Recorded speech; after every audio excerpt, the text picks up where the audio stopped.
Akhirnya bapak saya, kamu sekarang lagi deket sama siapa? Saya bilang, saya sih lagi deket sama seseorang, tapi saya nganggapnya ya teman. Saya bilang gitu. Yaitu saya lagi deket sama suami saya.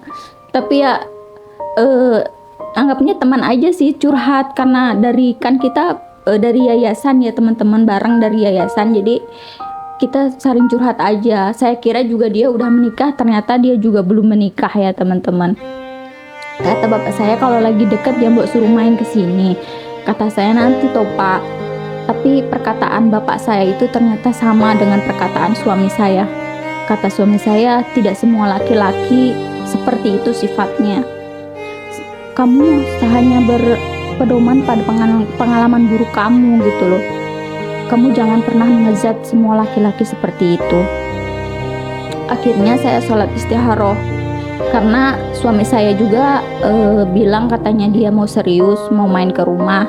Di situ saya pikir panjang lagi teman-teman. Bener-bener saya rasa trauma saya itu masih luar biasa ya teman-teman.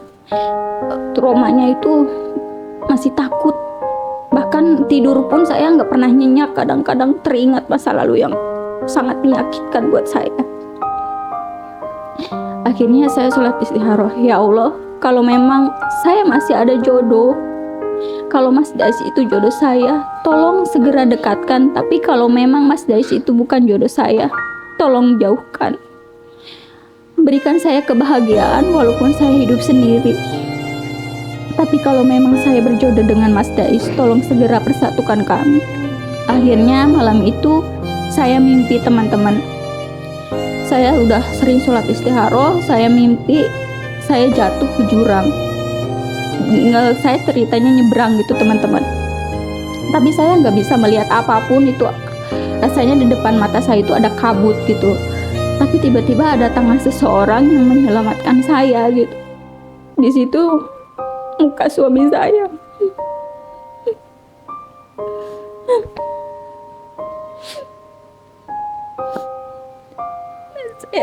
Terus saya berdoa lagi, ya Allah, apakah ini petunjuk kalau suami saya itu yang terbaik buat saya.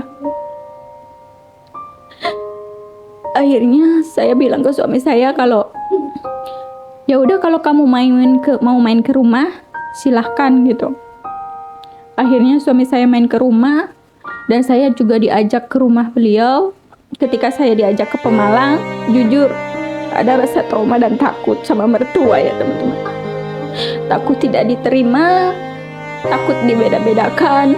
Walaupun anaknya disabilitas, tapi kan namanya orang tua pasti pengen yang terbaik untuk anaknya. Tapi setelah sampai Pemalang, alhamdulillah saya dipertemukan dengan ibu yang sangat baik, bapak yang sangat baik, dan adik-adik yang sangat baik. Saya di situ kayak menemukan saudara baru ya teman-teman. Mereka sangat baik. Ibu saya kan terkena stroke ya teman-teman. Jadi saya tidak merasakan sosok kasih sayang seorang ibu yang sepenuhnya karena ibu saya juga udah stroke, udah nggak bisa apa-apa. Dan ketika saya punya mertua, di situ saya merasa mendapatkan sosok ibu baru gitu. Di situ setiap saya pulang saya diladenin, setiap saya pulang keinginan saya mau makan apa ditanya gitu. Jadi kayak bukan mertua ya teman-teman, jadi kayak ibu kandung sendiri. Tapi ketika kita mudik, saya sama Mas Dais ngerasa kok orang tua kita udah tua ya gitu. Kita belum bisa memberikan apa-apa itu untuk orang tua.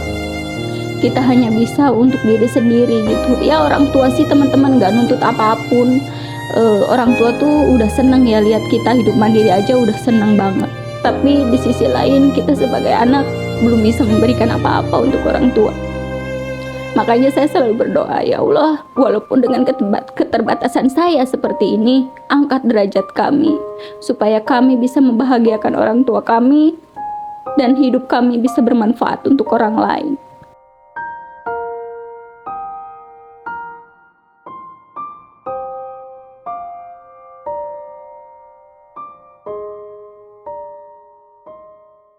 Setelah lulus sekolah, saya ada panggilan dari dinas sosial untuk pergi ke Jogja di salah satu yayasan di Jogja. Di sana katanya ada banyak keterampilan, pelatihan.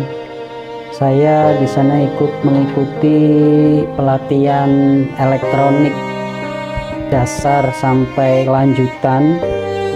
Nah, di sana saya baru ketemu istri saya, awal-awal ketemu istri saya. Di sana bisa dikatakan cinta pandangan pertama kali ya. Karena setelah lama di sana saya perhatikan nih cewek cantik juga gitu ya. Akhirnya saya naksir gitu kan. Tapi saya nggak berani untuk bilang bahwa saya suka, karena saya belum pernah yang namanya pacaran. Kalau suka-suka sih namanya laki-laki kepada perempuan pasti ada ya rasa suka. Nah di situ tuh saya suka bener-bener, selalu keingat dia gitu. Terus nggak berani bilang, akhirnya saya nitip salam, hanya salam-salam saja kepada temennya, nitip salam dong buat dia. Tapi saya nggak pernah untuk menyatakan cinta karena takut, nggak percaya diri. Akhirnya sampai selesai pelatihan udah hilang lost kontak sama dia berapa tahun, dan akhirnya dipertemukan kembali lewat Facebook sampai BBM-an. Ketemu dia, akhirnya ngajak ketemuan, ketemu tanya kabar. Akhirnya ya udah kita ada deket, tapi pas itu kita deketnya lewat media sosial aja ya, lewat komunikasinya lewat handphone, BBM, SMS. Dari situ saya kan udah bekerja, udah merasa lebih pede, percaya diri. Akhirnya saya ya udahlah, mungkin dia jodohku, karena dari dulu lama saya suka sama dia.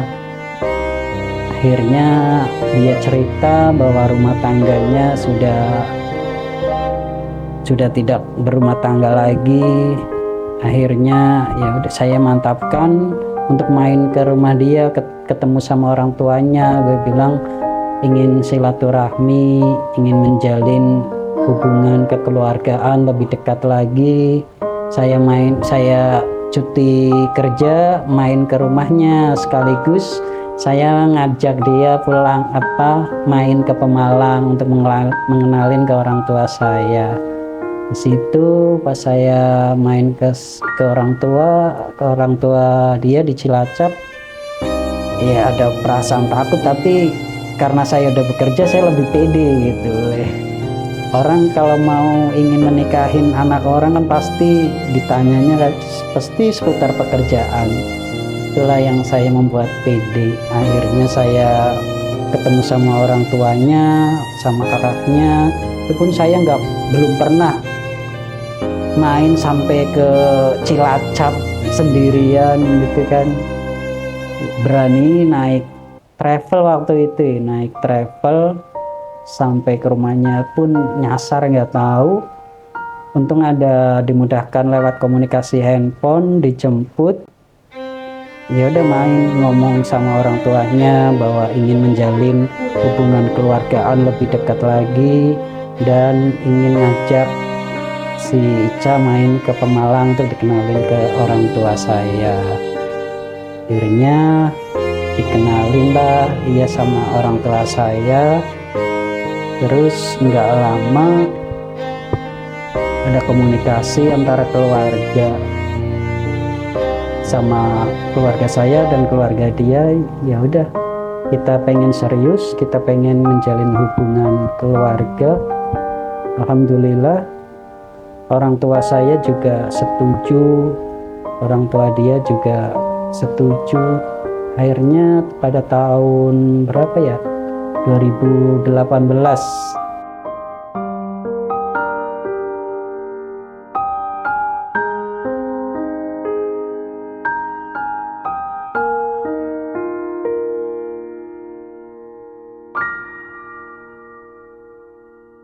Setelah saya menikah dengan suami, akhirnya saya memutuskan untuk ikut suami.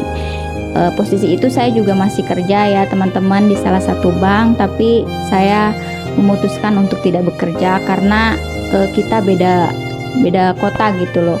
Akhirnya saya ikut suami ke Jakarta. Awal-awal nikah sih kita enjoy aja teman-teman. Alhamdulillah juga setelah sampai Jakarta saya juga diberi kemudahan mendapatkan pekerjaan. Disuruh bantu sama ibu kos, suruh bantu buat molen gitu. Jadi posisinya saya kerja, suami kerja, kita happy aja, tidak ada kendala apapun gitu teman-teman. Ya intinya saya bersyukur lah sama suami. Tapi setelah ketika usia pernikahan kita 1 tahun, tiba-tiba saya hamil ya teman-teman.